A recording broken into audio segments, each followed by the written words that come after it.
Hello, everyone, and welcome back to another brand new episode of the Collider Games podcast. My name is Dennis Zen, and joining us today, we got two brand new panelists on the show. We got Jace Hall over here, and we got Josh Weyers. And I wanted to kind of have you guys learn a little bit about them and their background. Jace, you've been in video games for a long time now. Yeah. Why don't you kind of explain what your background and history is with video games and what you're currently working on? Okay, I'll give you the 2-minute version. Okay. I'm old as time. I'm as old as video games are as old, basically. I started programming professionally in 1989 at a company called Broderbund Software, working on things like Where in the World is Carmen Sandiego? And I used to play that game. Yeah. So, that's where I met like some of the gaming legends. Jordan Mechner, he's in there working on, Prince of Persia. This is just after the Karateka. Nice. And, Karateka. yeah. Also another childhood favorite. So there's a bunch of stories there. And then I eventually moved up to the Seattle area, worked on a bunch of educational children's software for a company called Edmark, did a lot of their audio engineering. I have a music background too. And then I started a company called Monolith Productions in 94 and founded it in Kirkland, Washington. And so from there, made a lot of games. Monolith is still around. I was CEO there, and 10 years in, some of the games, the Fear franchise, the Condemned franchise, No One Lives Forever. I love that No One Lives Forever. Yeah, franchise. that whole thing. We go back to their Shogo. There's a bunch that games that I've been involved with. Eventually, Warner Brothers wanted to get in the gaming space.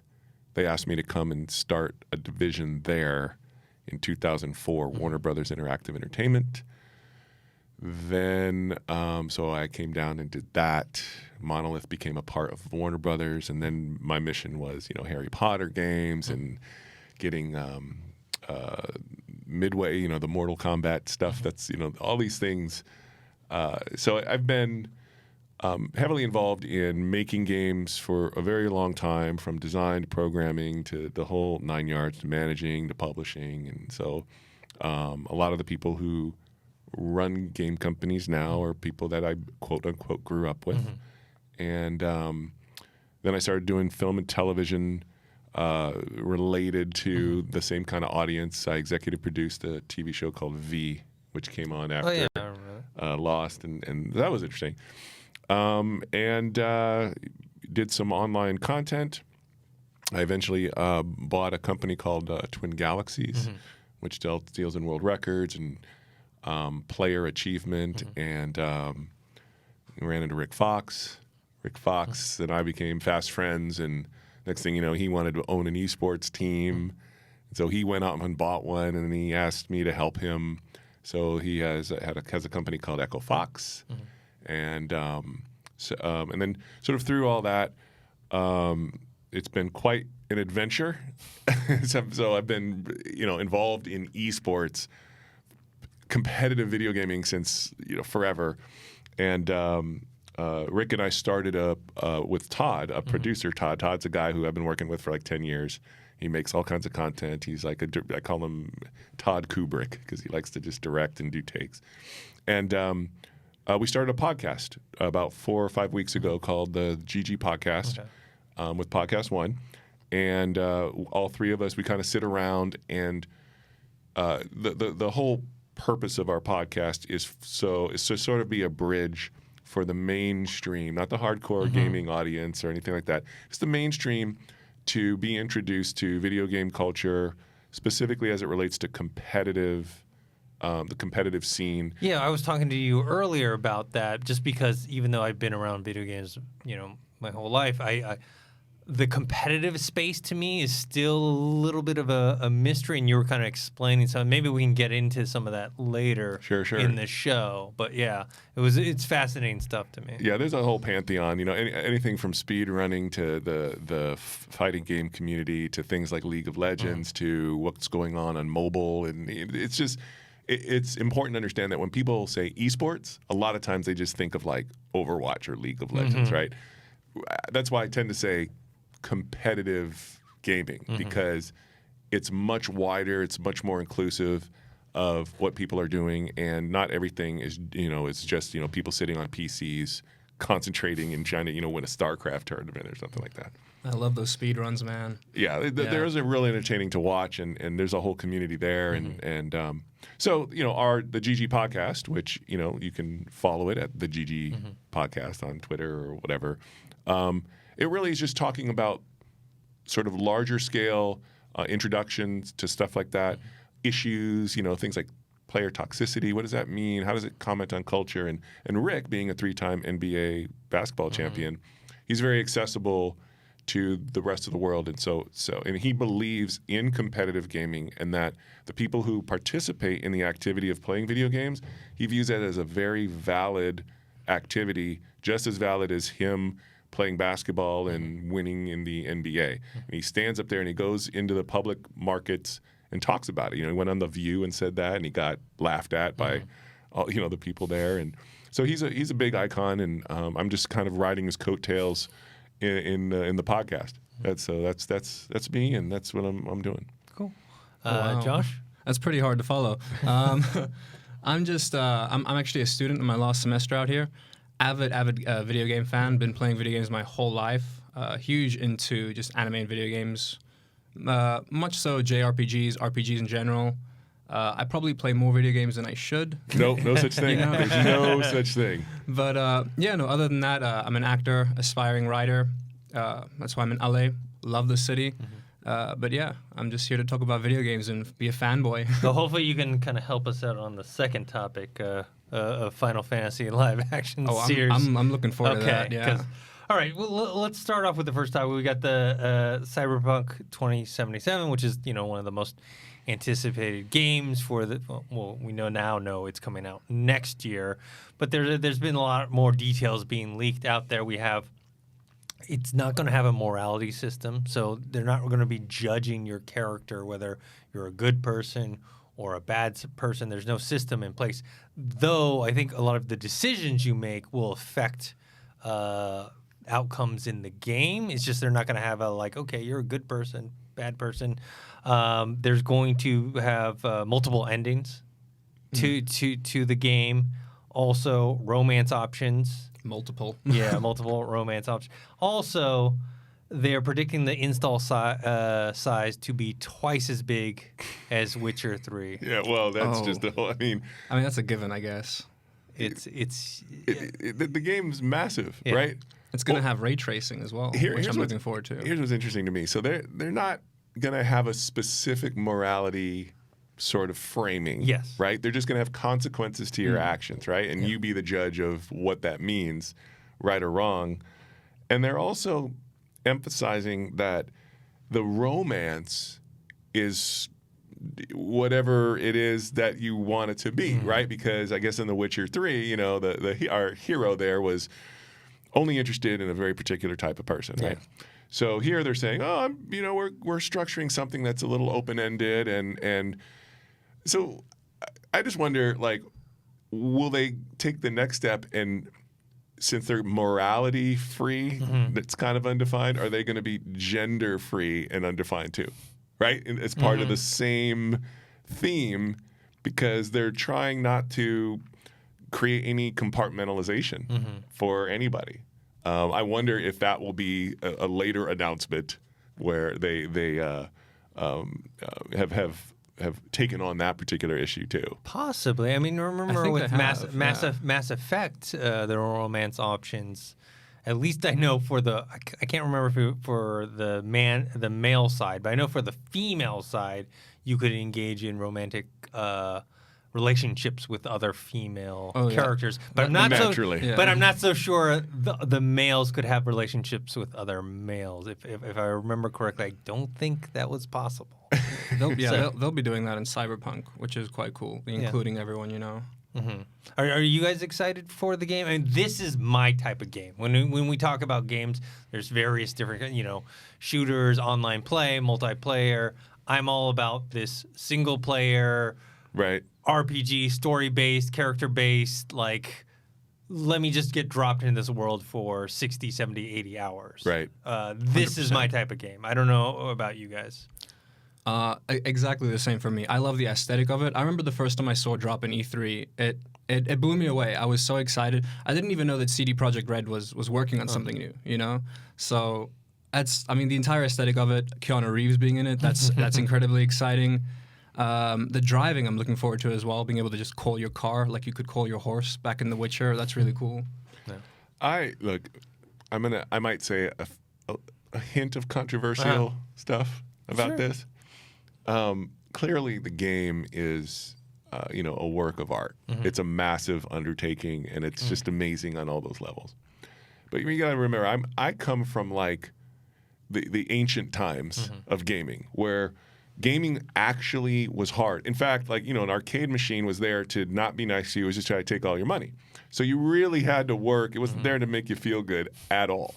So I have these mixed feelings about games like this because here's this beautiful, amazing game, technically incredible. There's all these awesome things.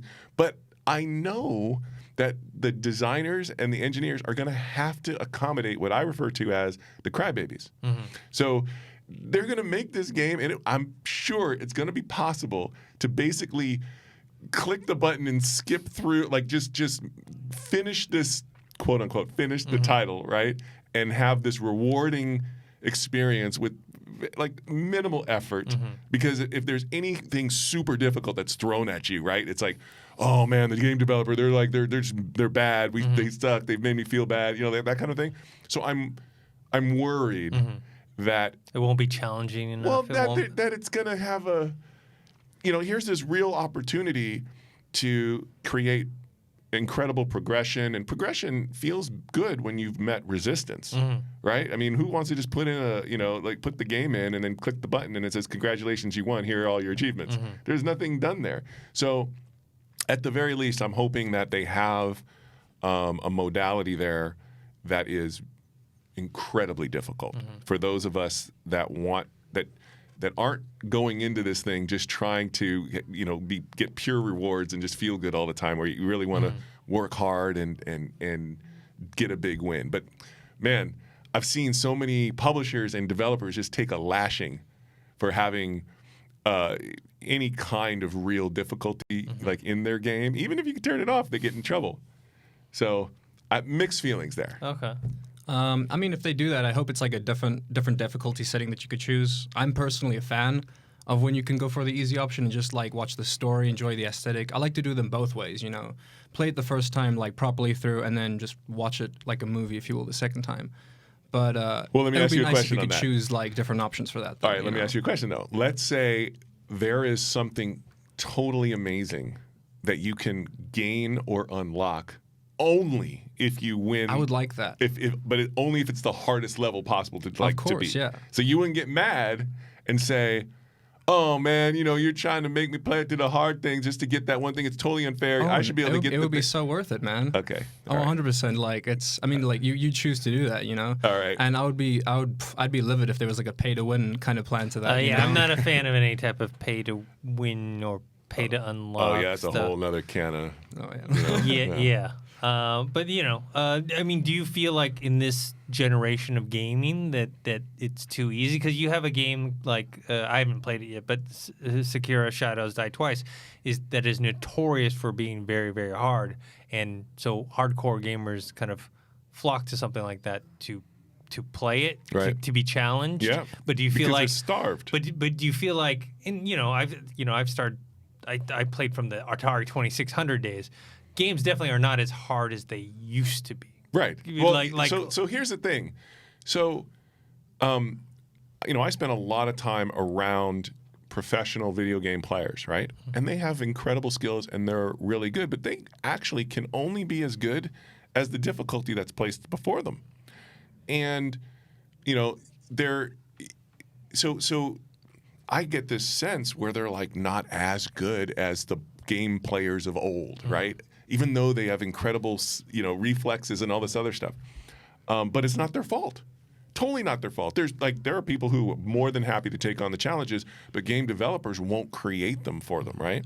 So to me, most modern games are much easier just on the base, when you just fire them up and you don't try to crank them up hard specifically. They're just much easier, and they're really The designed. default setting is not as challenging as before. Well, because a lot of it is... We got to reach a wider market, a wider audience as well. Yeah. Well, people want to feel good, right? True. Like they're not... A lot of times they're playing a game not to just be challenged to the max and to, they just want to feel good. It's like, you play... Instant gratification. Yeah. So I get all that. And I'm not against those people. I'm just against the fact that the creators seem to get boxed in and limited in their ability to create, because when they go in a particular direction, they will get blasted sometimes, just totally blasted. So no one really wants that bad PR or whatever, and or the best ending was only for the super hard version, right? Like or some stuff like that. No one really wants it, so it winds up creating this sort of like softer experience, right? There are people back in the day who would have to stand at an arcade machine up to 55 hours to just accomplish a particular goal, right? No one's going to do that. Very few people are going to do that now, right? Yeah. But back then, oh my God, he's actually going to go for the the billion points or whatever. So, I mean, I do remember back in like the original NES days, like playing games like the first Metal Gear, not Metal Gear Solid, Metal Gear, or even like games like Bionic Commando or Mega Man. They were super, super difficult to play. And nowadays, the games today aren't really on that level. Right. I mean, I have to admit, though, nowadays, I'm not playing games to, like, totally challenge my reflex, because I know my reflex levels suck. I think a good example is the Crash Bandicoot remake that they did. Because when that game came out, people were complaining about how difficult it was, and it was pretty much an exact remake of the original game. Right. And people were like, no, we can't. This is unplayable. It's too difficult. And I was like, no, it's the exact same. Well, look, credit to the speedrunners, because they deliberately create difficulty because they're trying to solve something that, in a way that never was meant to be solved. So it's inherently difficult to do that. Credit to the score chasers out there who are just trying to, they're trying to do that. And, again, it's fine if you don't want those challenges, but man, when the developers and the publishers get blasted for creating, some of those pathways, that's the part where it makes me worried about, it's these great, awesome technological achievements like this Cyberpunk game, not even having a possibility of being that difficult. I am worried about the gaming industry and where it's going in terms of the pressure from the audience and the creators specifically, and the communication between the two. I've seen good things and bad things with that, Yeah. So I'm a bit cautious to see where the gaming industry is going to go in like the next 10 years. I mean, we saw that with the Spider-Man game. There was like people going nuts over just the Sam Raimi Spider-Man suit thing, right? Oh, yeah. And people were demanding it, and like them not giving it to them, but actually they had it in the works all the time, and then they released it, and then there was this kind of, I don't know. It makes me worry about crunch time for games, like when you do that to a developer and they're like, oh, now we got to fix this thing, we got to push back our release date, crunch time. It's the nature of the relationship between the consumer and the developer. It has just really shifted. Like the consumer really views the developer in many ways as sort of a service organization. Yeah. So it's like I ordered my Big Mac and it doesn't have the ketchup, and I'm yelling now at the service because I'm getting poor service. It used to be back in the day, right, where game developers were like these sort of treasured entities that could do no wrong, right? Yeah. And so everyone was so happy when the developer squeaked out some sort of game. Oh my God, you're amazing! That sort of stuff. And obviously, publishers and developers abuse the heck out of that over the course of years and years. So we get to this, it's like a pendulum that's swinging one way or the other.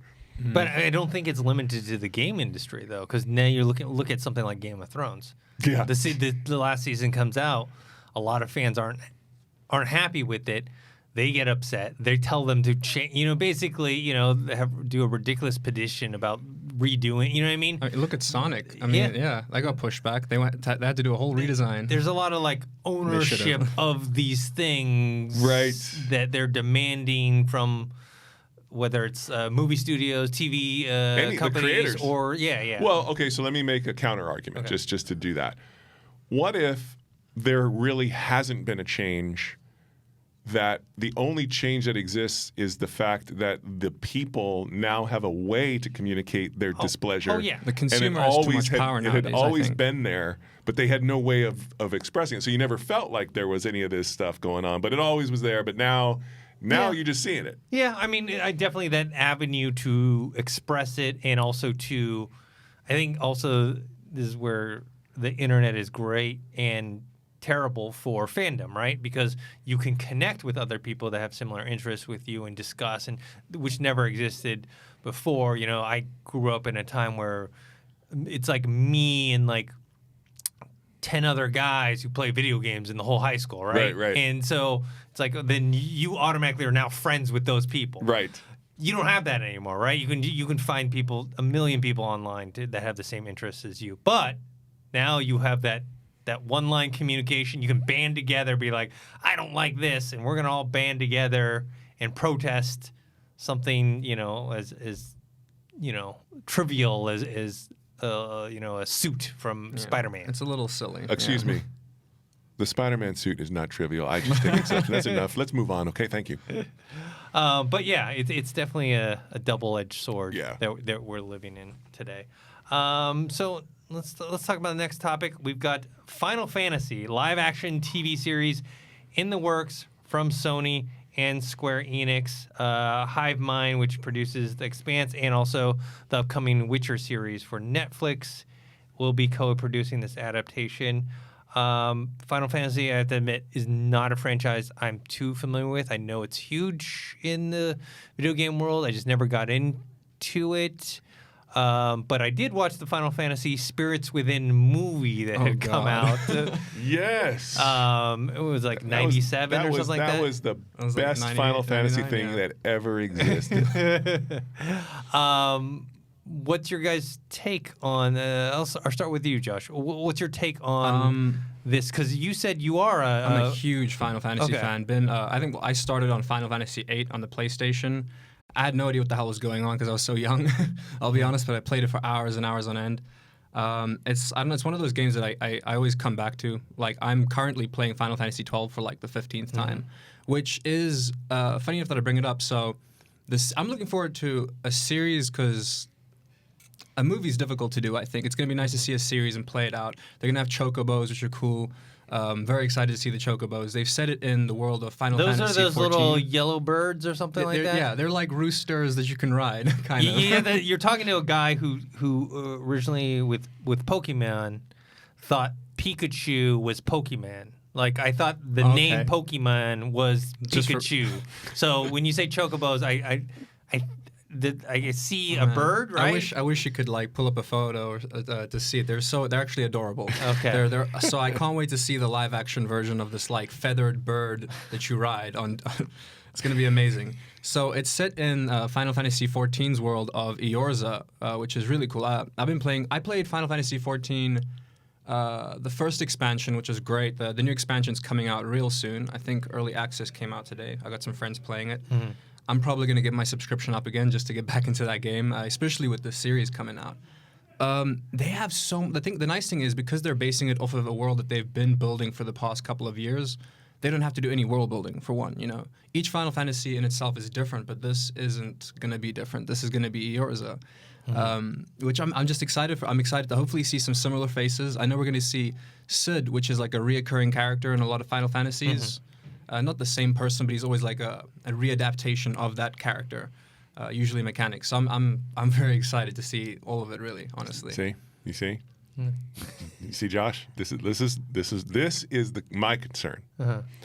Josh is one of millions who feel this way. Like he is. I could have my heart broken. That's the problem. If you think Game of Thrones fans had issue when things weren't right, you have no idea what Josh and the Armada will have to say if this thing goes off the rails in any significant way.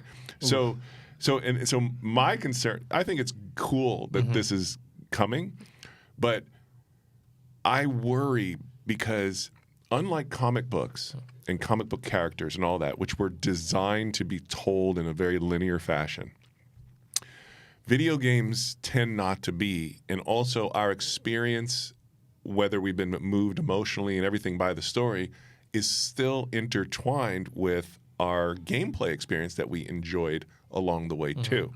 So when you strip out the gameplay experience and you just have just sort of the narrative experience based in this expansive world, it remains to be seen if any video game really can sustain itself in a narrative linear form on its own, right? The examples of success there are very few and far between, and it's not easy to do because they weren't really designed for that type of a thing. Not saying it can't be done, and I certainly am excited. I see all the participants of who's making it and who's working on it. They're all very smart, confident people. But if you're listening to this podcast, you did not see Josh's face when he was talking about this. He was very happy and excited. This is like an awesome thing, and man, I would not want to let that armada down. And so, I am going to take it with a grain of salt because, as you said, there have been many, many letdowns, especially with this having like the anime feel to it. That's very difficult to pull off, I think, in real life. Yes. So I don't know what their costing's going to be like. He was talking about the rooster, right? Like, just that being... That's going to be a lot of money. Not correct, right? Or somehow... It's going to be like he'll be dead on the floor, bleeding out because his eyes will have exploded because he can't handle it, and then the internet is going to turn into a.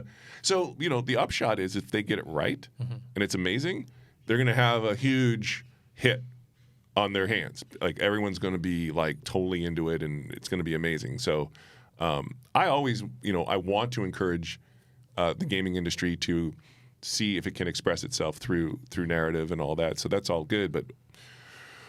They picked a hot one, yeah, they did. A hot potato. Yeah, I think for me, I like agree and disagree with you at the same time. So like, I agree. Most games probably do not have the narrative foundation to translate into a series. I'm not familiar with Final Fantasy well enough to say that, but there are certain games I do like. We were talking about Red Dead Redemption 2 before. Like that one, you literally could take that and strip out the action parts or whatever, or turn those into storytelling parts. That's a move. Like that thing is like a series. Oh, yeah. Like you play that from beginning to end. Honestly, I mean, these were some of the complaints from other people who didn't like it as much as I did, was that the gaming wasn't as complex or whatever. Like what you did in the game was like more all story character based and whatnot. It was not a complex game from the perspective of actual like gameplay mechanics. It was more from the storytelling perspective. So I think like those instances, but it is definitely hard to translate, other games that don't have that foundation. Let me make an argument for you to analyze. Take Red Dead Redemption. A lot of what's in that game has been borrowed from film and television. Oh yeah, for sure. Story-wise. 100%. It's also a lot more realistic than way more realistic expectations. So let me give you a visual. The film and televisions of westerns and stuff, we'll call that a glazed donut. Okay? Now, you create Red Dead Redemption, which has awesome gameplay mechanics, like how it feels when you're moving and all that other stuff. It's great.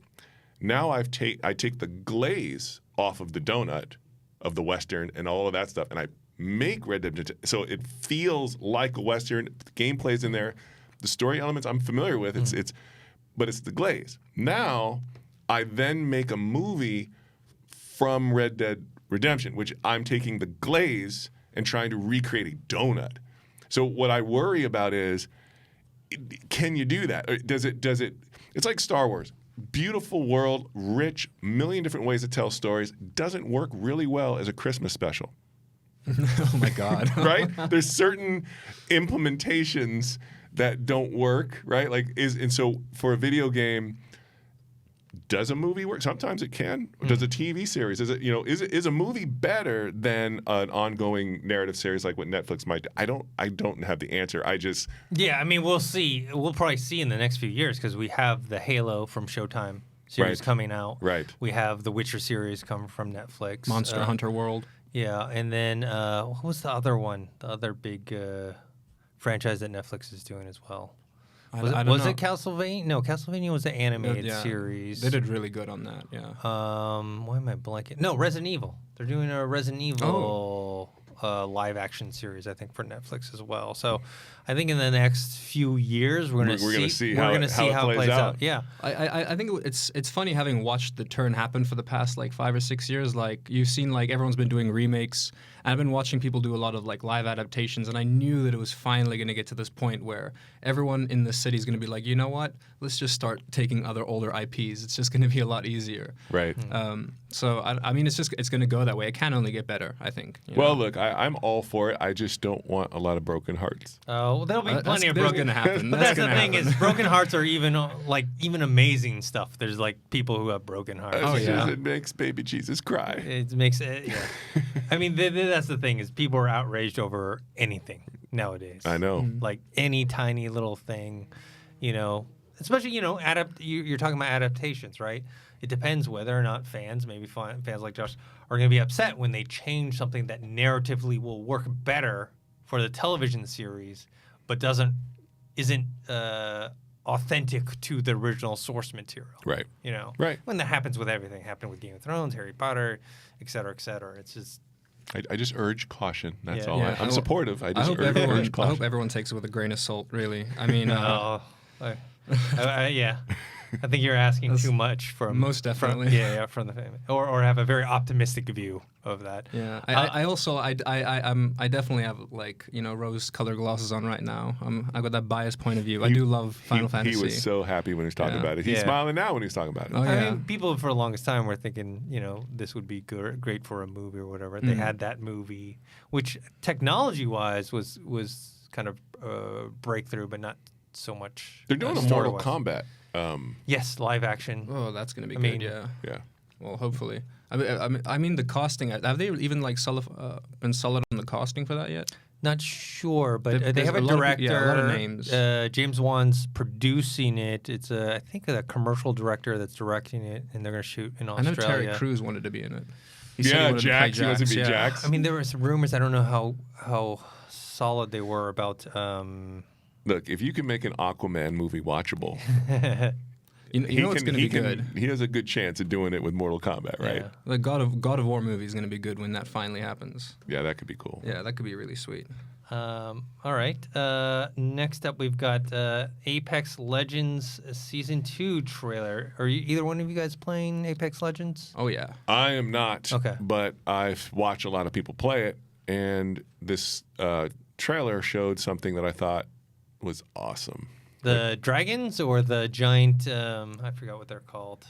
I walking forgot. thing. I think I've just been calling them walkers. Yeah. I know that they're from the previous game they worked on. Titanfall. Titanfall. Yeah, Yeah, it's from Titanfall. I mean, the Yeah, whole I never universe played is that, though. connected. And I know when you in the first season or pre-first season in the map, you could see them on the outskirts. Yeah, but of now the- they're like closer. Yeah, now they It's really walk cool. through the actual maps. I mean, I think that's one of the cool things about these kind of season things where they're taking an existing map Yeah. and then changing it around, and so it's familiar but different. I And think then they learned. Yeah, they learned a lot from Fortnite in that Yeah. perspective in terms of telling a story over time through like each season by changing things. Yeah. So that's going to be nice to look forward to. Look, clearly you guys missed the gold nugget gem in that trailer. Which one was it? The skydive emotes. Ah. That's hours and hours of fun. Fair enough. Yeah, I that's can't you got a even good tell point, you. yeah. Skydive emotes. Oh my God. That's all I'm saying.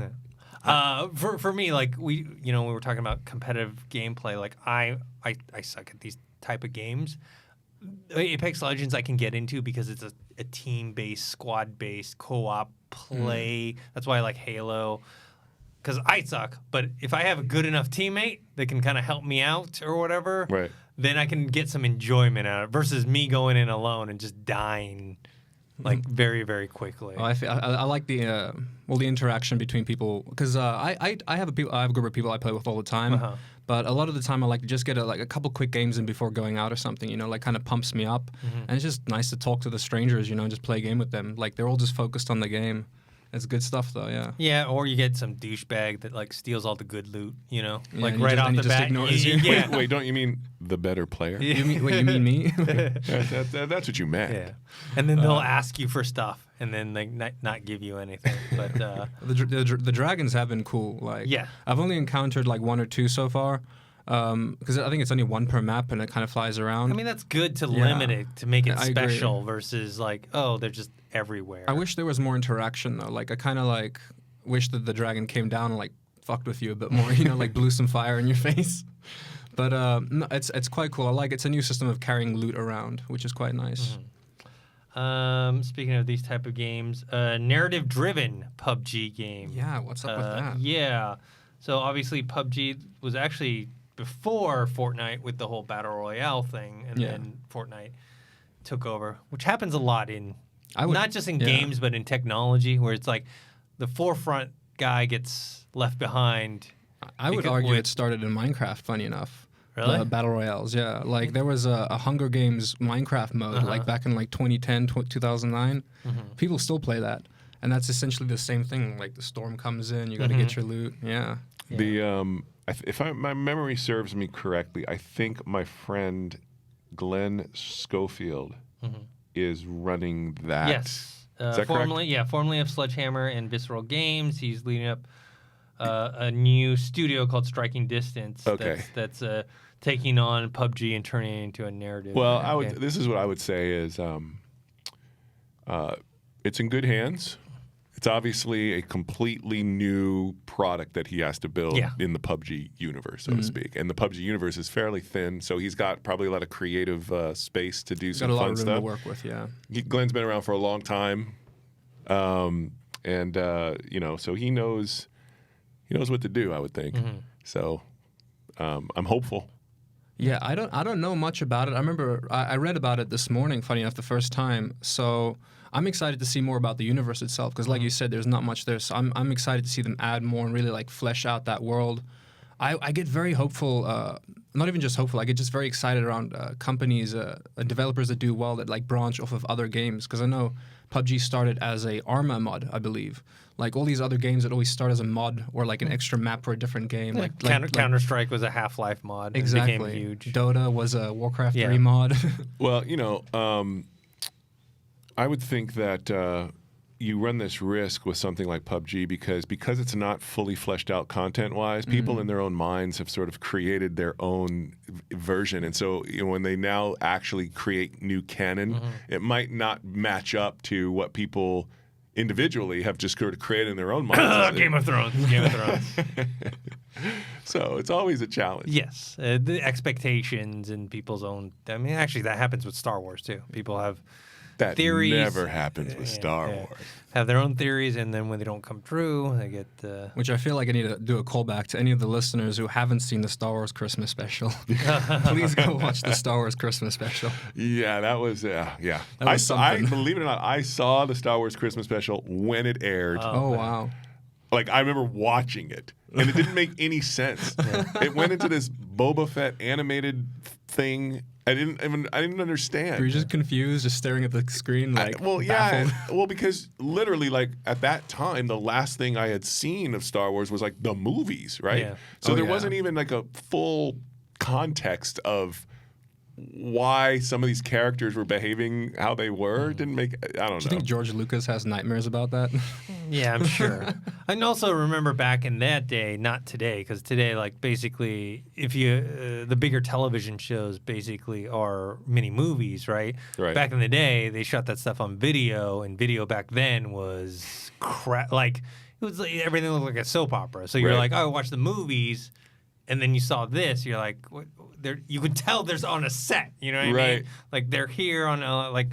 It looked like Sesame Street or whatever. Yes, it was a pretty substantial visual downgrade. Yeah, and you're like, okay, and like I don't know, it's one of those weird things that for some reason happened. Right, and hopefully they won't be saying that about the Final Fantasy Netflix thing. Yeah, hopefully.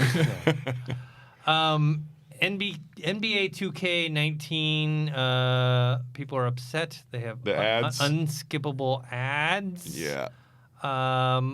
I didn't play the game. I know that they were selling the game for only $3, and then I guess some people realized the reason why they were able to do that was because they had these unskippable ads, which are actually skippable, right? I'm pretty sure you can go like deep in the menu somewhere and turn it off. I'm pretty sure that that's the case. Yeah. But look, the NBA is used to sponsor ad-supported universes, right? And the video game player has a legitimate, like, if you paid $60 and then you're getting hit with ads, you'd be upset. That's just like, get off of me, man. Or if right? you paid $60 and your friend pays $3 the next week. Right. So, I would hope that games could move to where you could choose. Yes. Right? Yeah. Like Hulu, right? You can choose to pay less and then have ads, or you can pay more and not get ads. That's right. Yeah. Something like that. If we are going to go in that direction, I hope it's going to be like that. Yeah, don't sneak them in, right? And make them, you can't turn them off or anything. That's like, that you're asking That's horrible, for it. Man. That's like a Black Mirror episode. But I mean, is this the future of games? I mean, with movies, you have that kind of product placement right. That help fund the movies. Is this what's going to happen in games? That's a good question, man. Like a lot of these games not. cost a fortune to make. How, still the game, a lot of the big AAA titles business models rely on selling millions of copies at like $60. Yeah. So, but that won't last forever. True. Now, give the game industry credit, man. That $60 price point, they've held that since forever. Like video games when they came out were like $60, like back in the day. Well, they were 50 yeah. and then they moved to 60, which is, given the inflation rate, is not that big a difference. Also, you're getting way more for your $60 than you did back then, right? Because back then, when you were a kid, arguably. Well, yeah. in terms of for. length of time, like a game, you could finish. I remember finish a game within a few hours, but when you were a kid, that was like a long time, right? And then you now replay those hours. Now, like, you play a game like Red Dead Redemption 2, it's 80, 100 hours, it's still $60 versus another game that maybe paid $60 for that. One of the arguments that I hate that I see online all the time is, and fair enough, it came from a good place, but not at this point in time. It's not that whole people releasing DLCs. They're like, you're not giving us a full game. I'm like, no, they're giving you a full game. They just thought of extra stuff to add. And sometimes you do not get a full game. I agree, but for the most part, a lot of games coming out, they just got DLC because, well, they have to keep it going. They got to keep the money coming in, got to keep it alive. But more than that, I think it's like they're giving you a full game. Like, don't complain just because you're getting more later on. Yeah, I mean, I don't have an issue with DLC when it's addition to the game and it's not something that was missing. One, I'm not paying to play. Two, like, if it's cosmetic stuff, that's fine, but that should be like, I don't know. I don't even it's not No Man's Sky. Okay, wait. All right. So let me throw an idea at you. You buy the next Mortal Kombat. Ed Boon, are you listening? It costs you $3, but you only get one character. So you're buying each character if you want to be able to use them. So if you go online and you're playing, right, the other characters will show up. You can fight against them all, right? But you can only be. But you can only be the one you bought. I mean, would you be okay with that? That's already a market for a lot of games. I think they go free to play, and then you have your base like 2-3 characters they give you, and like Fortnite, like you only get those certain skins. Yeah, and then... well, I think of like Brawlhalla, for instance, which is a mock version of Smash. You get the game, and the game's free. But if you get the game each week, they switch out like through the roster of characters. You only get 3 to choose from, unless you pay for the characters and buy them, and then you work through those characters and level them up. So it could work, I suppose. I don't know if I'd like it though, because then I'm like, what about like the story mode? I mean, if it's a purely competitive game, No, you'd buy the story mode. Yeah, right. Like everything is a la carte. See, right? I prefer to just pay one price and I get everything, right? Right, and that price would be $145. Otherwise, it's a la carte, right? Yeah, that's true. Yeah. Yeah, I don't know if I'm paying $145. Well, that's what you wind up spending when you get all the DLCs. You do all that. You know what I mean? It's something like that. Like I always have that problem of when I look at bundles and when I'm buying them. I'm like, I can get the base game for $60, or I can get all the DLC included for like $80. And I'm looking at it. I'm like, You have to be realistic on whether or not you are going to play or enjoy those. Yeah, but DLC. You want it anyway. You want everything. Do I want the cheaper DLC now, or do I want to play the game and then pay more for the DLC later when I'm like, you know what, I do like this game. I'm always at the, I hate that, but I do like that I can go for like the standard route first. Maybe I'm lucky that I was, started off in the older gaming generation because like even like a game like Red Dead Redemption 2 that I love, I bought the standard version. There's like other versions that will get you extra like extra horses or extra this or that or blah blah blah. And like to me, it's like I don't really care. I don't need those things, right? I don't. It doesn't bother me. What if movies and TV shows were like that? Like you bought Game of Thrones for 99 cents, but everybody looks like stick figures. That's crazy, man. And then if you want, and then like for $3 more, everyone looks like South Park characters. Eventually you get up to oh, did you want Daniel Day-Lewis's texture map on the king? The sad thing is these discussions are happening in corporate rooms, boardrooms. How do we get the most out of it? How do we squeeze the most out of? How can we sell separate plot lines? That's what I'm thinking. They're gonna be like, you can watch Game of Thrones, but you want the side story, you got to pay extra for that. Exactly.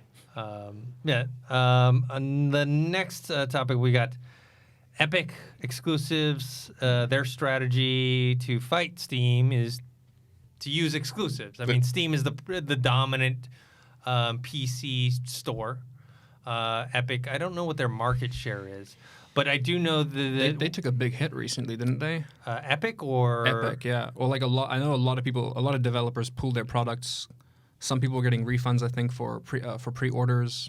Interesting. Or no, like people that pre-ordered a game, there were like deals that came on later, and they got that like 30% discount. That was like weird things like that. So I think developers were pulled. That was a couple weeks ago. Well, look, clearly Steam needs a competitor. Yes, I agree because Steam's been a loose cannon for the longest time. Now I've known Tim Sweeney, since 96, 97, back when literally he lived at home with his parents, right? And he knows the whole video game space. He's got huge experience. He's obviously incredibly successful, and he knows how Steam came to be, right? Like Steam was a very interesting move on Valve's part as to why it is what it is today and how it got there and all these other things. We don't need to get into that, but he's one of the article that I saw was there was some sort of complaint that in order for Epic to compete, they have to force exclusivity onto their platform, right? And Tim's answering is like, well, that's the only way to do it. And I'm here. He's 100% right. Because it's no different. Don't think of Steam as like a distribution platform. Just think of it as a console. Yeah. Right. And so they're a console. You got to have exclusives on that. And now Epic's going to launch their console. Why are you going to buy their console and get on it unless there's games on it that you can't get somewhere else that you must have? That's the whole way it plays. So certainly, I'm sure as they're looking to get developers to sign up for their platform, they're going to have to be real aggressive in their deal with those key developers that have franchises that they think are going to drive people to download. And they're going to have to be exclusive. It's the normal. Sony deals with it every generation of console they make. Microsoft. And Microsoft learned that lesson this generation. Because they did not have that many exclusives and realized, Sony had a ton. That's why everyone's buying. That's why they're being outsold 2-1. That's why they bought all the studios, including like Obsidian and who else, so that they can have exclusives. So, exactly. So what exclusive do you think Epic could get that would ensure their success? Well, I mean, if you could just wave your magic wand, it could be anything. What would it be? Well, just because of the hype around now, like I think of like in terms of money for them and being successful, if that was the only platform that you could get Cyberpunk on, just like my worry is the hype around that game as well. But I think that they could get successful around that. But that's in a dreamlike world. I think the only problem with that is that's like that game comes out and it's great for that one time, but they need the follow up, right? True. There's not a like Red Dead took 8 years to freaking make. I'm sure Cyberpunk 2077 took a long time to make. They need one of those hit franchises that come out every year because something then competitive, people, yeah. So something like, I mean, I wouldn't, less so now, but back in the day, like if Call of Duty was the only place you could get on the Epic Store, that would have been great. Well, now you're talking about Activision's eventual strategy, right? Yeah. I mean, that's the thing, but it's not only limited to the video game industry because the whole streaming platform services now is based on that. Oh, that's a whole different thing. Like that's the killer. That's the market killer right there. I'm looking forward to Google VR Stadia for that.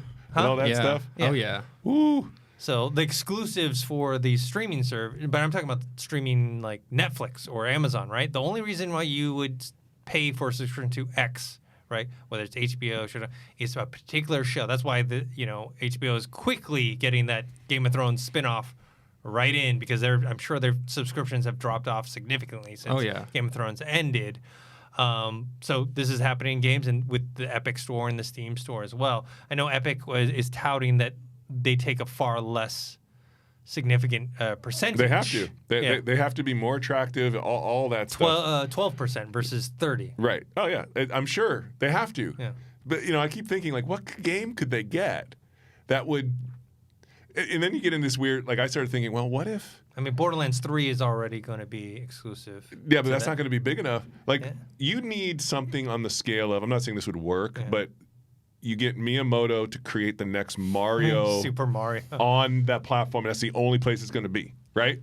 And then at that point, you have to go there because it's not like you're going to skip that game, right? Yeah. But it's all about having something to follow up as well, right? It's one thing to get someone in the door. Yeah. The other thing to keep them there because anyone will go to this. I signed up for like HTC Viveport, right? Because they had like Game of Thrones like free demo VR experience. Downloaded it, played it, canceled my subscription, right? Because there's nothing there to keep me going. Right. So it's one thing to get the game. You need something that's like repeatable. Yeah.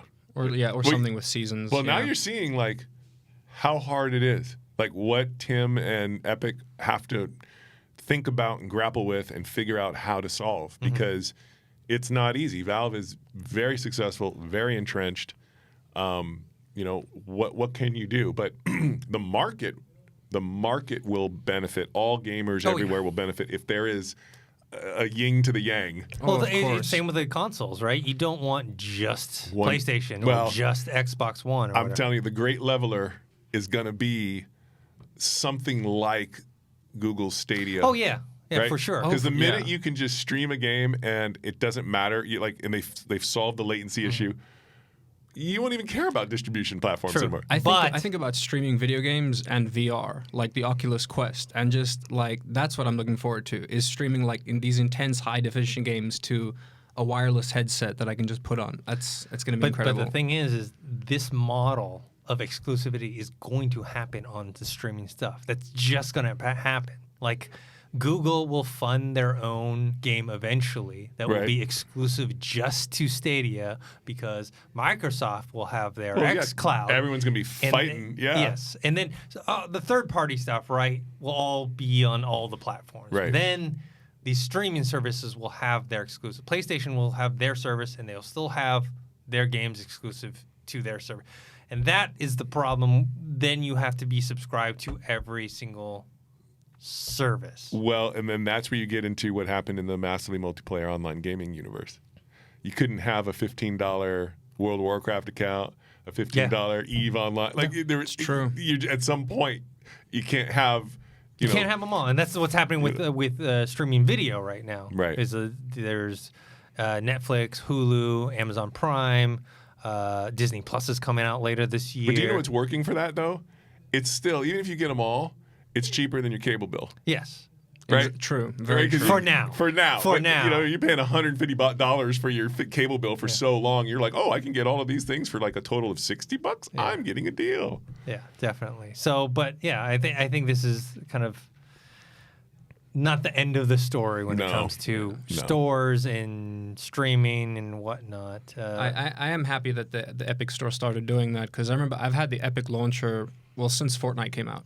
So I've had it on my computer, so it's nice to have seen the change go. It's been quite smooth. I have a huge love-hate relationship with Steam and Valve in general. Right. But I do not like the way that Steam runs its They have way too much games on there, way too much content, like a lot of like half-ass games. Like I don't know, I feel like they need a better vetting process. Like the quality filter isn't high enough. Exactly, yeah. But So it's like an app store or whatever. worse, I think. Actually, I genuinely think it's worse than that. Like, it's pretty bad. But people aren't going to walk away from their sales. Is the thing. There's like right now the summer sale is confusing, and people are actually hating the way it's being run right now. But they're still using it. They're still going to spend all that money. But it's not. It's going to be nice to see Epic kind of change the pace. If they can, I fingers crossed. I really hope they can. Fingers crossed. I have More power to Tim Sweeney. Well, speaking of Valve, some of the reviews that have come out for the Valve Index, which is their high-end VR system. Originally, they had worked with HTC in the Vive. Now they're coming out with their own. But this is like, if you're talking about, we're big on VR here at Collider because we're actually working on our own game, the Twin Peaks VR game that I've mentioned before. And you have one end of the spectrum with the Quest, right? It's like the cheap consumer, $399. It's very easy to use, very easy to set up, don't need a laptop. Then you have this Index, which is, you need a high-powered computer. You need to set up the base stations. You have much more elaborate controllers. It's more expensive. I think it's $1,000 for the whole system, not including the computer, But you are getting the highest possible quality of VR when it comes to refresh rates, frame rates, resolution, all this Tell stuff. me about, because I haven't been keeping up, the one thing that I hate about VR has been the screen resolutions. Okay. And it's like until it gets up to like 4K, right? Like because otherwise I'm just like looking through a screen door. It drives me nuts. Where are we currently in resolution? Well, if you're talking about the high-end stuff. High-end stuff. Like, what's the best you can get? I think it's like closer to 2K, like 2.5K is about, I think, the high end. That sounds about right, yeah. For VR. Because remember, because of the way VR is, they've got to double the screen. So VR is never going to achieve the level of whatever the highest end PC game No, is.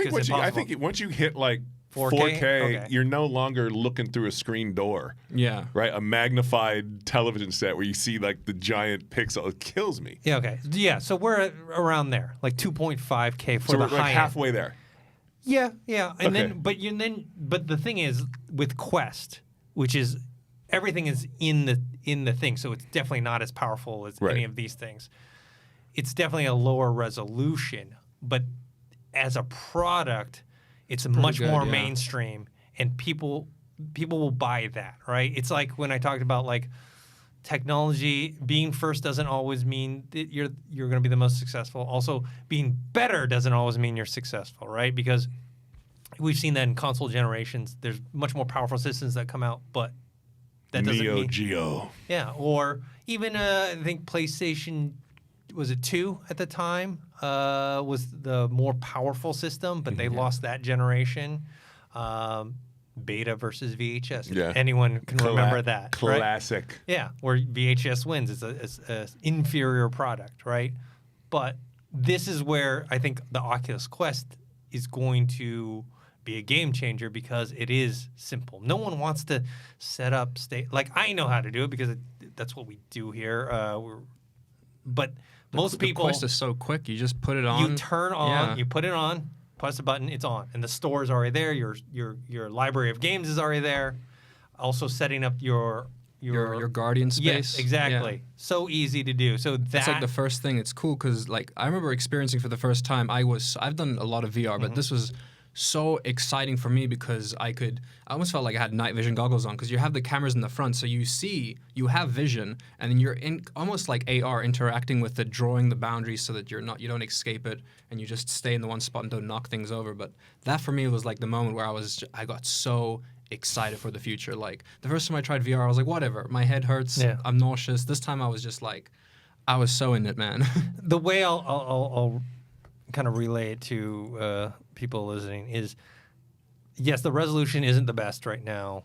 Frame rate's not the best right now. But it is immersive Tears without and it having sadness. cables. No, but it's only technology, because the same people told me that because I studied film in college, and everyone that I was like, I guess, going to school with, they were still trying to shoot on film. Mm-hmm. They're trying to shoot on 16.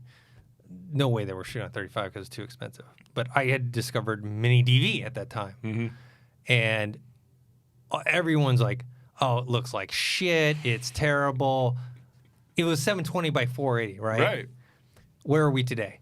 Everyone is shooting on Alexa camera, which is basically the latest version of that technology, Right. just better. So one day, the Quest is going to have 4K, 5K, 8K Oh, yeah. technology. It just needs to get there. Yes. It's the mechanism of not having to set up anything else, not being tethered to anything, that ease of use that It needs to make its money first. yes, 5-10 years from now, like that will be the standard. I'm not saying Oculus Quest, I'm just saying that model. Speaking of sort of a side comment, I think the Phantom Menace was actually shot at 1080p. Yeah. 1080p. Oh, Yeah, wow. it was on the Sony cameras, which right now your phone I has a know. higher Can do, resolution yeah. than that. That's crazy.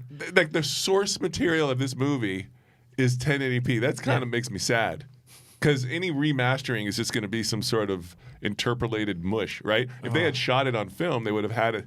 Do you remember the 3D remasters Oh, they yeah. did a couple of years ago? They like remastered the prequels in 3D. Did they? Badly. Yeah. I mean, it was like a cinema release. I'm not and a everything. fan of the prequels, so I probably didn't. That's only was not because your paying- midichlorian I think they count added. is low. I think they added like a new ghost in one of Force like in one of the birth. things, like one of the like a new Jedi ghost, if I'm not wrong. Wow. Like it was bad. Force births. Going back to the controllers though, because I love the Valve controllers they come up with the haptic feedback, because so much communication you do with your fingers if you think about it, because the way the controller works is the knuckles, yeah. And they wrap around, like they just wrap around your hand. I wish I could explain this. It's so difficult without visuals. But it's nice. So it's just there. So you're holding it without closing your hand, which is nice. You can move your hands around without actually closing it. And you can close it and you see your hands close and it picks up your fingers. So you can actually have like 2 fingers up in the air. One, you can flip people off, but it's nice for communication because you can be like the 2 of us can go there. So you can talk to your friends and point more. I like that. And I guarantee that will be integrated into a future Quest version. Oh, You know what I mean? it's all going that to, yeah. technology is just going to get cheaper, Yeah. and they're going to integrate it in. I'm and looking then- forward to all the haptic feedback stuff coming out. So is the That's- porn yeah. industry. Oh yeah. Oh yeah. I mean that That money. Speaking of like VHS success, right? Haptic feedback, the porn Yeah. industry. It's like streaming technology was pushed because of porn. Of course. Oh, that makes sense. I never put 2 and 2 together. That's Yes. so true. I've never seen it. It's just it's something I've heard about. What? Porn. But Oh, apparently okay. it's like a very really big thing. Okay. Do you do any VR stuff? I have an Oculus Rift? Rift, Okay. and I messed around with that. It's fun. Yeah. But again, screen door in my face makes baby Jesus cry. Yeah, I don't know what the resolution is on the Rift. Is it 1080? Is it? I think it's 1080. Yeah. It's like I think it's like your phone screen, Yeah. right? But if you put your phone screen up to your face with a magnifying glass on it, you're going to see the phone pixels. Yeah. The Rift S that just came out is a little higher res than that. But yeah, we're not at the 4K level yet. But I would say probably in a year. A year. From we'll your lips to the VR god's ears. Yeah, probably a year. We'll probably get. That'll be amazing. Get to the Then I'm 4K in. level. I'm in. I'm Okay. in. Calling it now. Taking Okay. bets. Well, no, it's also about field of view too, because Yeah. it's a limited. Like with the Valve Index, the field of view is much better than the Oculus Quest, where with Oculus Quest you can still see the surrounding area. That is the one thing I think that's the one redeeming quality of the PSVR for me was the field of view. Just having that little extra reach around, it was nice. What did you just say? What? Nothing. Let's Okay. keep going. Okay. All right. Spider-Man: Far From Home. They released a HTC Vive. I think it might be on Oculus as well. It's free. VR experience. You know, it's one of those things just to promote Right. the movie. We did a review on the channel. It's one of those things where you can tell it's free, right? Like there's not much. It's like a 10 to 15 minute experience, right? Right. And when you talk about crying over graphics, like the graphics in these are not good. You know what I mean? Because there are certain like VR games that actually have pretty good graphics, especially when you're talking about the newer systems like the Rift S and the Index and whatnot. But this one is like lo-fi. The buildings are. Did you play the previous one for the previous game? Yeah. So that's when it's like it looks like a tech demo, but at the same time, it has a lot of interesting things in terms of being able to swing as Spider-Man and That'd be quite go cool, through yeah. it's an open world inside a big New York City and whatnot. Yeah, the last one was just web shooting, if I remember. That was all you were doing. Yes, you were on a roof. Kind of shooting things off, yeah. Yeah. All right, last thing here. We've got EA executives give up 2019 performance bonuses. So. Do you think they decided to do that? Like how, you got to wonder, how does that decision come about? It's not like any individual executive is it's like I want less money I'm this year. so ready to give up my money, right? So is it the numbers roll in and they all look at it and they go, ooh, something's got to give, because if we don't have some kind of response to this, Yes. the market is going to make its own response to this. Yeah, I mean, possibly. I mean, what was that? Because they're a publicly traded company, right? So they got to show something. Yeah, I mean, wasn't there a similar thing with was it American Airlines or something? Like one of those jets that was like deemed unsafe.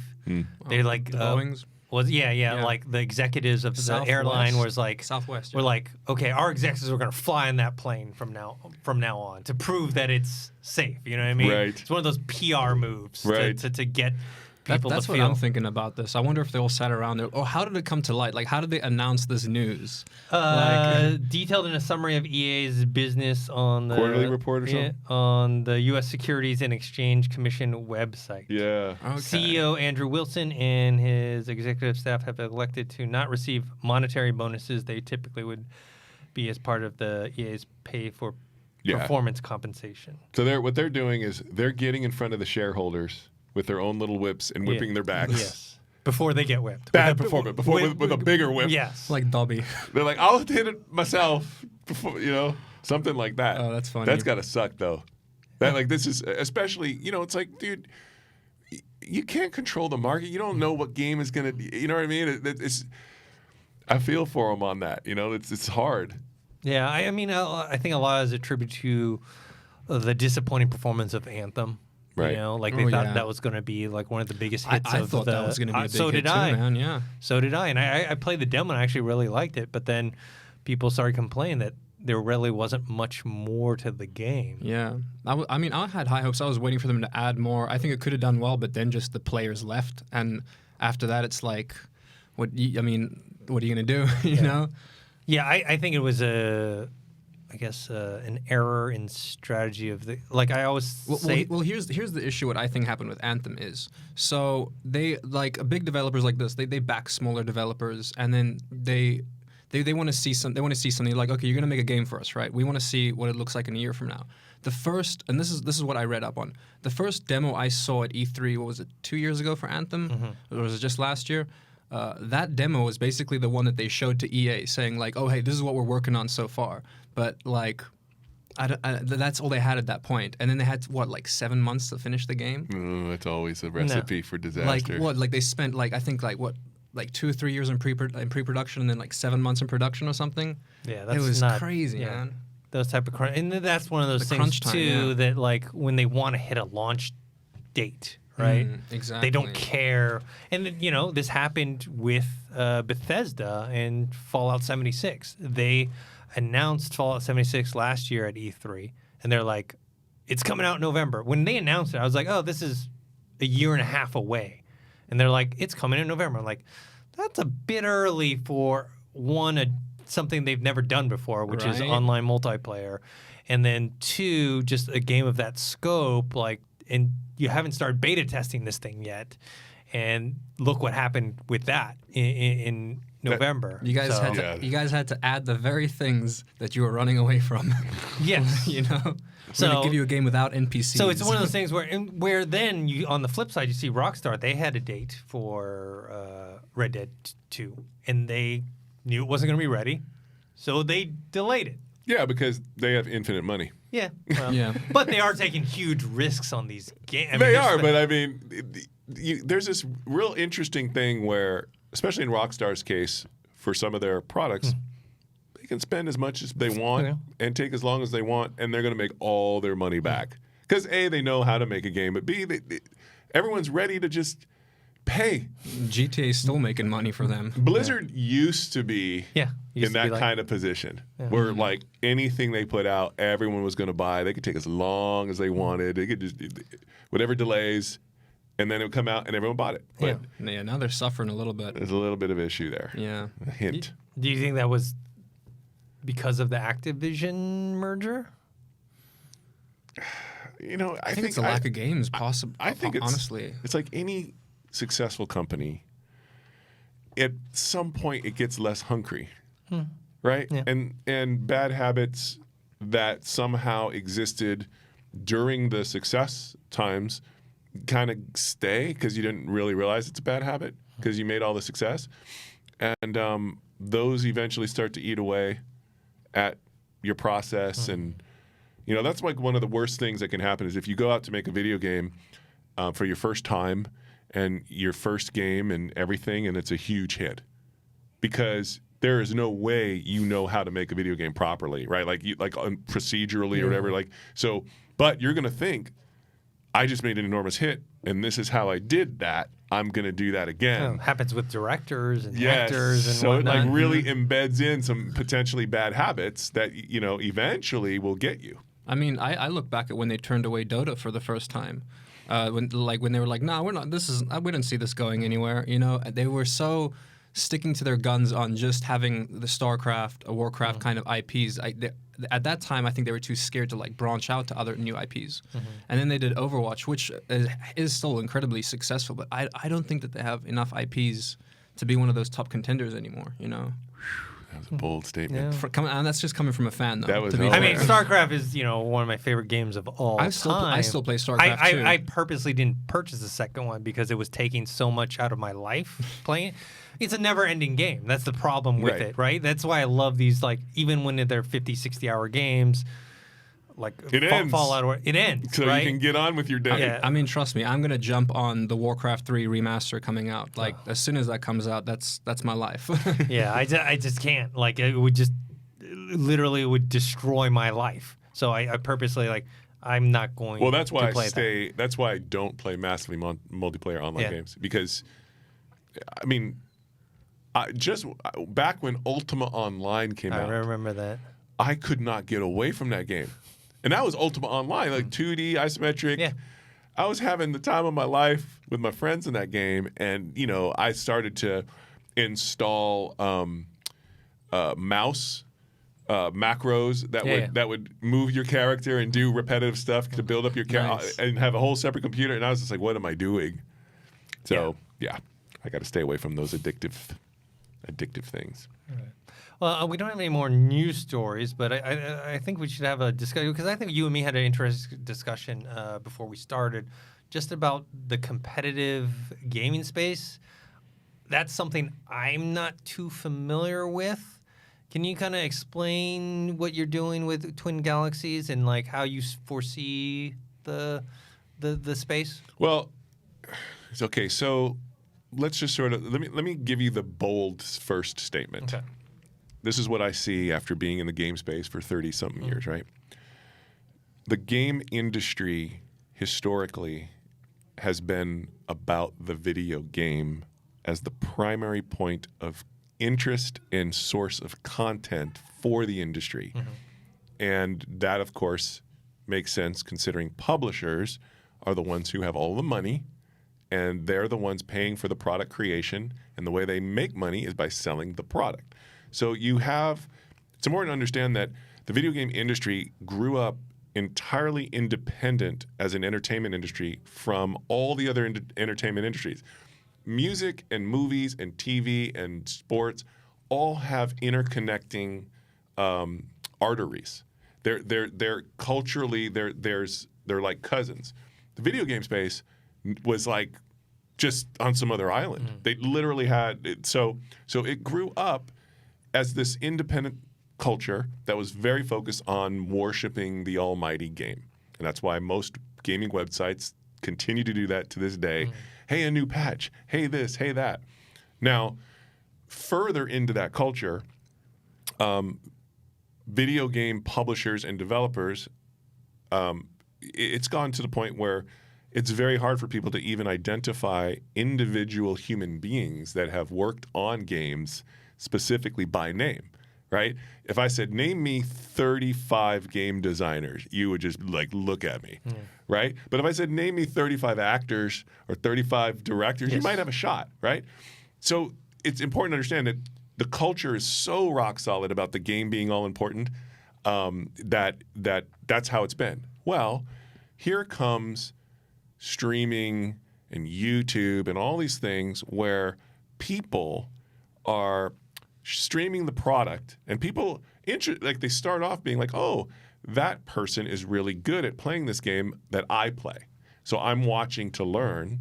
But eventually that starts to turn into, I'm actually getting interested in This the person, yes. right? So you're seeing this shift take place in the market where the primary point of interest in content is getting to be less the game itself and more about the people who utilize the game. So people who use the product versus the product. So if you look at something like football, the product is a football. No one cares about the football. Everyone cares about who is picking it up. So you're seeing some of those things start to take place here in the game space. The issue that exists is who's fostering that? Right, a publisher has no interest in elevating a human being above their product. That's the minute the people who use your product are more important than the product, you lose all your power, right? So, one of the companies that I'm involved with is called Twin Galaxies, and it started back in the 80s, and it was just there to kind of highlight people's achievements in video games, like world records and stuff. But it was never about the video game itself. So its very core nature is, hey, you did something amazing in the game space, and we're saying that you're important because of it, right? So, I'm working on a lot of things that are designed to grab the value that people are creating for themselves by spending time in the activity and providing a way for people to be able to accrue that and point to it and share it with others and have the mainstream understand why that's valuable and so forth and so on. So competitive gaming is all about sort of that general sentiment. It's about the battle between people, not the battle between games. So esports. So when I say esports in the most traditional sense, you'll think of like Overwatch or League of Legends, right? Okay, great. In there, you have teams. You have Cloud9, Liquid, Echo Fox. People are fans of the teams. Oh yeah, I'm a huge fan of Cloud9 personally. Right? Yeah. There you go. So this is significant because Cloud9 is involved in a bunch of different games, not just one. So here you have a perfect example of caring about people who are using the product. But that's just at the team level. Eventually, it's going to get further and further down into the individual level. You're seeing spikes of that. That's what these influencers are, right? Ninja, Dr. Disrespect. You're seeing like court cases happen now as well about like people suing their own teams and stuff from getting like withheld money. So we're moving much more towards a normalized entertainment universe where the people who are involved are the ones that are actually what matter and where all revenue starts to be generated as opposed to the actual product. Not saying that the products aren't important. We all love the experience, right? But it does start to matter who's in your movie. It does start to matter who directed the movie, right? It's not just only the movie. I guess unless it's Star Wars or right? I don't know. I mean, that's why they tie so many skins to the streamers, for like Fortnite and stuff, You got to get them, you got to get everyone involved. Yeah. So it's it's an emerging system, but I think we'll eventually find ourselves talking more about the people than the product in over the next 5 years or so. It'll just be more interesting. Instead of saying, hey, Mario has a new patch, it's going to be, did you know that Captain X got drunk in the bar after winning a turn. You know what I mean? And then passed out, and that's what everybody talks about, and that's where millions. And we're close to there, man. We're getting close, honestly. Yeah. Well, yeah. The mainstream can understand people, right? Yeah. You just got to understand that, like, football is as huge as it is not because of the people who play it. It's because of all the other people who are just interested in the culture of it and all that other stuff. But if you only relied on people who played football to generate the money for football, that's just not even the same scope. You don't even get a Super Bowl. So I think it's a real good thing for the video game industry, because you'll have people who may never want to play a video game deeply interested in video games because they like the people who play the video games, right? And that's so much more accessible. And you see some of that in, like, cosplay, right? A lot of these cosplayers may not play video games, but they like the characters, and then there's people who are fans of the cosplayers, and so you have some of this expanding universe. But Twin Galaxies is involved in trying to help foster that conversation along with other companies that are out there trying to do it too. Yeah, I feel like it's the culture. I mean, the video game culture is very young compared to, because we talked before about, like, comic book movies, right? They used to not be very good. You have one good one once in a while, but what happened is the people who grew up on them started to become into positions of power and able to. The director actually, before it was like a bunch of old people who were like, what's this thing? Oh, yeah, whatever, I heard of it. And then video games is the same thing. Yeah, so get not only that, but anime, get ready for, like, the Dragon Ball Z, all that. Like, those kids that grew up on, like, Dragon Ball Z, they're getting close to becoming those executives who can make the green light decisions. And, you're going to start to see, Mighty Morphin Power Rate, like, all that stuff coming, too. That's gonna be happening soon. Speaking of the competitive scene, I've always been very interested in the competitive scene of gaming. I guess since, like, the dawn of gaming, since the arcade times, there's always been this competitive aspect. I remember telling my parents that I was like, it's possible to be a gamer and get paid. They were like, nah. And this was like, I remember this was 2010. And I showed them. I was like, look, this is the top paid gamer in North America. 2010, he made somewhere around $530,000 that year of Counter-Strike. I was like, it's possible. See, and, like, now it's in everyone's face. I mean, I think, isn't ESPN looking at hosting a lot of esports events? Yeah, well, for sure. And you know what, with your parents, you touched on a really important point that I want to just highlight. And this is one of the things I brought up to you. Our society, even though, so one of the big mistakes that video game players or users do is they think just because a lot of people use video game product and it makes a lot of money, that means it has been accepted by society. And that's just wrong. Okay, if video game playing as an activity has been accepted by society because a lot of people play games and it makes lots of money, well, what other things do a lot of people do and makes a lot of money? I don't know. How about cocaine, right? Like, it doesn't mean society finds it acceptable just because of those two factors. There has to be this other factor, and so there's still a lot of anxiety around people who spend time playing video games, because someone who doesn't do that, they don't know where that time goes, ultimately amounts to. So if I picture, like, this suburban home and little Johnny is staring at a TV screen with a controller in his hand 8 hours a day, day after day after day. Okay, mom and dad are, like, looking at him, and they almost feel compelled to tell little Johnny to go outside, to turn off the TV right in the middle of their game and all this. They feel, like, anxiety about it. Of course. Okay. Yeah. Their neighbors come over, and the neighbors see that little Johnny's always playing, and the neighbors are like, "Oh, what kind of parents are you?" You know what I mean? It's like this whole thing. Now, keep everything I said just the same, but instead of little Johnny staring at a TV screen, he's sitting at a table looking down at a chessboard. Okay? Now suddenly little Johnny's smart. The neighbors that came over, wow, little Johnny's spending 8-hour days looking at chess, and he's going to chess club and doing all those things. Wow. And the parents are like, oh, that's so amazing, right?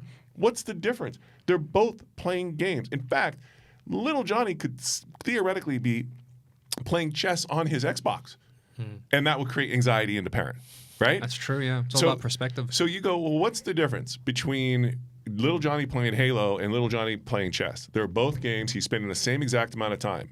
Why anxiety in one, no anxiety in the other? Because our society has stories of people who have played chess and have gone on to do great things. We've been told those stories over and over and over again. So we think we emotionally attach success and smartness and things to chess, right? For video games, where are those stories? There's no searching for Bobby Fischer story. True. Right? Not yet. There's like the one with what's his name, who has the power glove, right? Oh my God, the Nintendo Power Glove. Fred Savage, right? Like so in the total absence of these stories being told at an emotional level. I'll give you another example. Rick Fox, good friend of mine, right? He played basketball. It's a game. Why are people comfortable with kids spending time in sports and basketball? Because they know where the time could lead to, what it ultimately, all the different things, right? They don't know that for video games. And we are now entering a time where you're seeing the beginnings of those stories being told, right? The players in esports, and you back in 2010, you're trying to tell your parents, look, this one made $500,000, but it didn't. They didn't. Where's the movie that they watched? Exactly. Right. Yeah. That showed that guy making the money. Yeah, or that whatever. emotionally moved. I still remember the confusion on my dad's face when I was like, a good chunk of that's from sponsorships, and he's like, how does that even work? How did he get sponsored? He was so confused. So part of the mission that I'm on with Twin Galaxies and other things that I do is to help tell those stories, to help people understand that actually the activity of participating in video gaming almost on any level tends to lead to more opportunities than a bunch of other activities by comparison, even something like basketball. People who spend time playing video games tend to be technically more proficient. Yeah, that happened with me. Right? Yeah, I did. Basically, I was able to transition to like editing because of graphical interfaces that I used. Right. Games. Well, yes. There's same with Elon Musk. I mean, he credits it to video games as well. There's a huge number of people that can go back and trace their occupation, which may have nothing to do with video games now, to their video game use. Right. None of those stories are told. None of that information is out there. So if people don't know that, all they have, it's something you don't know, you're afraid of. And so that's what's, so we're in this wonderful time where esports organizations like Cloud9 or Echo Fox, they're creating these videos and telling stories, and you have influencers who are streaming and people creating YouTube videos, and culture and life are evolving around that, which when you pull the camera way back, 50,000 feet above, what does that mean? What does that look like? Well, people are starting to become the primary point of interest. We're telling each other stories. We're starting to care. It's starting to matter. We're starting to understand. Yeah. Once I told my dad Ninja makes like $600,000 a month, he was like, "What?" Yeah. He's like, "How? Excuse me? How?" It's funny that you made that chess analogy because I remember distinctly that when StarCraft was huge, they advertised on Howard Stern, and Howard Stern had to do a read, and his thing was like, it's like chess, but like video game. Right. Yeah, Because then it's legitimate, right? Yeah. Right. And you have to also think there's this whole subtext of the self-esteems that are associated, because if you're putting all this energy into playing video games or that culture, but society is kind of telling you on a low subconscious level, you're wasting your time or you're not valuable because of it, that hurts your self-esteem, your feeling of self-worth. Parents don't understand when they go into their kid's room and just unplug the console. I want you to picture, a kid with an easel painting, and he's just this art prodigy, right? And he's painting 6 hours a day every single day, and the parent just comes in and just smashes the easel down and puts him down, or smashes his guitar that he's been practicing. They would never do that because they would know that they are hurting their child, right? A huge number of people creatively express themselves through their performances in video games. They're interacting socially with so many people online. Their identity out there is so important. And when the parent comes in or the loved one comes in and just shuts it all off in the middle, they don't realize that can actually have an impact, because maybe they've only done that 3 times, right? But what happens is every time the parent walks past the closed door and the kid is doing it, he's getting anxiety about Every time he hears the footsteps. Every time he hears so he's learning subconsciously that what he's doing is not right, or he shouldn't be doing it, that something could come get him, and then they grow up and they kind of wear that, and it perpetuates this whole video games are bad type of a thing. So a lot of it is just education. A lot of it is, people just getting familiar with it.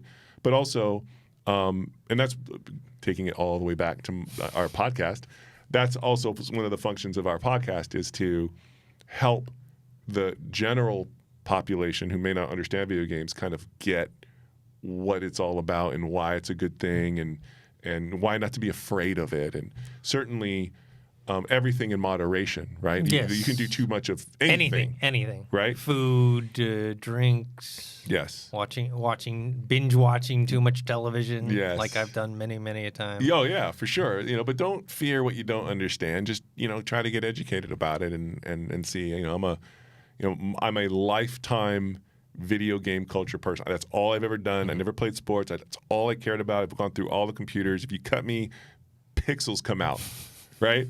So I'm going to steal that. I support the lifestyle. I support the all of the communities, and obviously the video game community isn't perfect or anything like that. It's got its own problems, but it's a real valid way to live your life. So that's me. I've seen a lot of friends over the years get a lot of personal growth out of it. Friends that were veterans as well. Like video games have really made the army bearable for them. You know what I mean? Oh yeah, and being able to make friends online, and some of those. I'm the same. I've made friends online that like years from now, I don't think I'm gonna. Maybe one day I'll meet them in person. You know what I mean? But it's like I have the best friendship with them. Yes, it's crazy. It's interesting because you're basically meeting consciousnesses. Yeah, less judgment. You're meeting somebody else based on a common interest, and you may never meet them in person to look at them and have some physiological bias. You're just judging them on who they are. Exactly. Yeah. Right, and that's a cool thing. Yeah. I love that. Yeah. Or you'll see their avatar or whatever. Yes. Yes. So. All right, guys. That's it for this episode of the Collider Games podcast. I'd like to thank Jace and Josh for joining us. Jace, where can people find you online? You can find me at Jace Hall on Twitter, or you can listen to us at the GG podcast, and which is on PodcastOne, and we come out I think every Wednesdays is when the podcast comes out, because we record it on like a Tuesday night. Cool. And you can visit Twin Galaxies at twingalaxies.com and kind of see what's going on there in player achievement. And that's it. Everyone should just game on like champions. Hell yeah. Josh? Well, I guess if anybody wants to hear more from me, you can find me on Twitch on Josh_Toki. I stream on Thursdays and Fridays. Cool. And everyone can find me on Twitter at ThinkHero or Instagram, Dennis.tzng. Make sure to subscribe to this YouTube channel, youtube.com/ColliderGames. Also, subscribe to our Collider Factory feed for this podcast every single week. Thanks again to our panelists. Thanks for you guys for watching or listening. We'll see you guys next week.